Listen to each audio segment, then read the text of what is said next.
the most important thing to you as you ponder where you want to play next season? What a great question. What a great question. I think it ultimately is about winning football games, and so that will be the most important thing, winning football games. With that, no one thing is in a vacuum. Usually you win football games because there are some other factors that are really important to me that are going to have to be there to be able to win football games.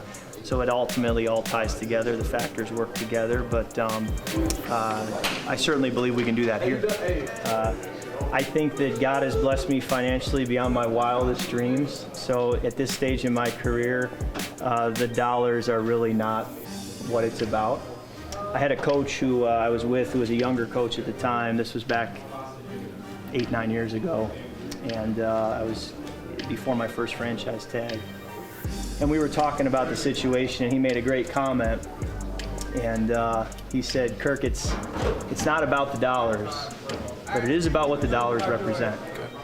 And I thought that was an interesting comment that he made. So there will always be some of that, but to Dave's point, structure is probably more important. Kirk Cousins talking to reporters yesterday as the Vikings season officially ends. You know, I learned a long time ago that when you're interviewing someone and they say that's a great question, they're just buying time as they think of what they're going to say next. That was the first time I ever heard that's a great question repeated. Now, he was either buying even more time or he wanted to make it look like he wasn't buying time and he was effusively praising the questioner. So it wasn't the perfunctory, I don't know what I'm going to say, so I'll just say that's a great question. That was a great move by Kirk Cousins. And I'd love to find out, were you really trying to buy more time there, or did you really want to praise the questioner? But we hear that all the time. If you listen to enough press conferences, you're at enough of them, you know. And I've done it. That's a great question means I really don't know what I'm going to say. Give me another 2 or 3 seconds. Yeah, and he bought some time there, Mike, with the two. That's a great question. I do think he was trying to decide how he was going to answer that question, and it was a word salad. That's how he ended up answering it, with a big word salad, as you like to say. Well, when he was asked about dollars, and the quote from the unnamed coach from 8 or 9 years ago who said it's not the dollars, it's what the dollars represent. This was how I processed the fact that Tom Brady, Drew Brees, and Phillip Rivers each made exactly $25 million in 2020. You got to give Phillip Rivers $25 million because, you know, the bookie can't drive a Yugo. The bookie's got to be driving a Cadillac. The quarterback's got to be the highest paid guy on the team or damn close to it. You need the folks in the locker room to follow the quarterback. And if the quarterback is making peanuts, it becomes harder for the quarterback to have the authority necessary to command the attention and respect and buy-in of the locker room. That's what I believe he's saying. You're representing to the locker room, this is your leader. This is your guy. We believe in him, as evidenced by the fact that we're paying him X million per year.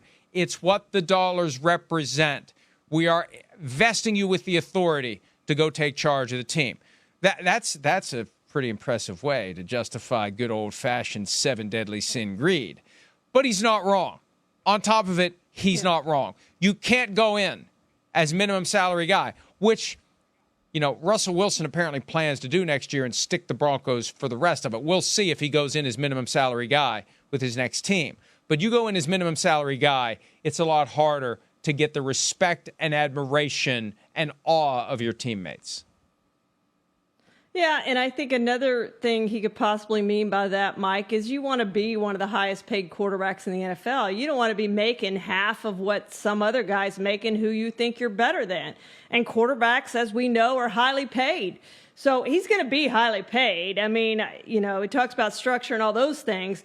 The yearly average is still going to put him up there because he's still one of the top 15, 20 quarterbacks in the NFL, whatever it is. He's one of the best quarterbacks in the NFL. I don't think I'd put him in the top 10, but we can get in that debate. But he is up there as a quarterback that you think you can win with. So he's going to get paid. The question is how much, and I guess to his point, what the structure of that deal is going to be. Well, he said years ago when he was dealing with a couple of franchise tags in Washington before he walked away as a free agent, he felt an obligation to get as much money as he could to help other quarterbacks. That was something Tom Brady didn't necessarily do all that often. So is that part of what Kirk Cousins is trying to do? He said later he's not going to try to sell himself. The league needs quarterbacks. He doesn't need to talk someone into wanting him. They're going to want him or they're not. But here's the reality. The longer this takes, I believe the less likely it is he's back with the Vikings because, you get to the scouting combine and his agent Mike McCartney is in Indianapolis. He's going to know which teams are very interested in pursuing Kirk Cousins. It's going to be the Vikings and 1, 2, 3, 4 other teams. I don't know. In 2018, it was the Vikings and the Jets at the end of the day that seriously pursued Kirk Cousins. I don't know because we still have teams left in the postseason contention, and teams that lose may decide they need a different quarterback. We don't know yet. But the Vikings can short-circuit that whole process by getting him signed. He's 35. He's coming off a torn Achilles tendon. He had the best game of his career 6 nights before the torn Achilles tendon happened. And what's your plan B if you're the Vikings? It's not Nick Mullins. It's not Josh Dobbs. And it's not Jaren Hall. And I hate to pass premature judgment on Jaren Hall. My son and I were talking about this last night, though. When you finally get a chance to play at the NFL level, you got to show me something that makes me think you belong here. It's on you at that point. Here's your opportunity. Go out, break a leg, not literally. Go out and show us what you can do. And Jaren Hall had that opportunity twice. First time he got a concussion. Second time against the Packers on Sunday Night Football. Critical game.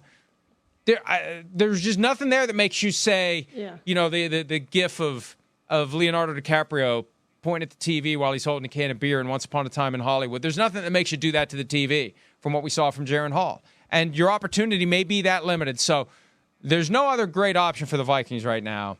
And Kirk Cousins, as Chris Sims says, not me, Chris Sims says this. If Cousins didn't get injured, the Vikings are right in the thick of things in the hunt for a Super Bowl championship this year if Cousins doesn't get injured. So tough decision for the Vikings and, tough decision collectively for the NFL. What is a pocket passer, mid-30s, coming off a torn Achilles tendon, what is he worth in this day and age in light of the broader market? I don't know.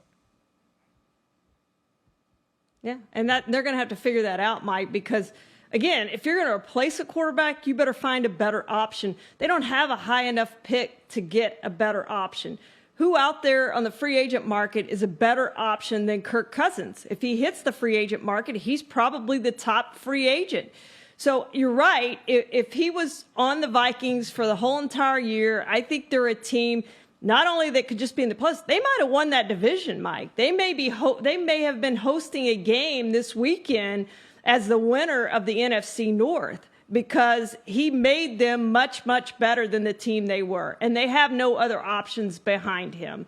So they've got to figure out what he's worth, but I think he's worth more to them than he's worth to anybody else, Mike. Well, there is one team nearby geographically, a team that did win the division this year, a team that may decide after Sunday night when the Rams and the Lions play that their current quarterback has taken them as far as they can go. And where's Kirk Cousins from? Oh, he's from Michigan. Wouldn't that be a hell of a story if the Lions decide they're going to upgrade from Jared Goff to Kirk Cousins? They're going to bring Kirk Cousins home.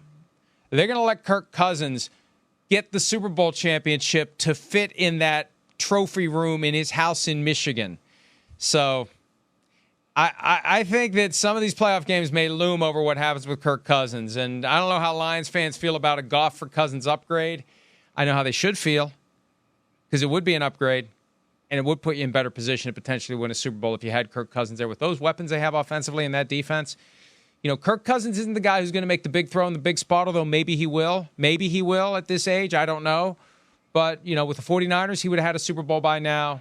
And maybe the way for him to finally put the bow on his career and end the decades of misery for Lions fans is to go home to Michigan and finish his career with the Lions, which would not be good for the Vikings, especially if they don't have an answer at quarterback. The Vikings become the new Lions. Hi, it's Mike Florio. Thanks for watching PFT on YouTube. Hit subscribe for the latest news and analysis from Pro Football Talk.